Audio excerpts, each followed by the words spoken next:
tak ceritani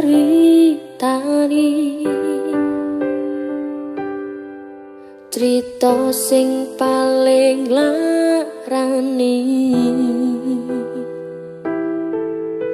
nalika bapak lunga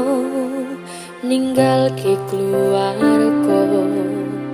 nelongso nanging kudu tak terima sing gawe tambah lara wong tuwa ana kaya ora ana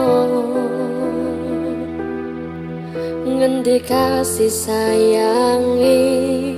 sing kaya cah liyane bapak ibu bingung dhewe-dhewe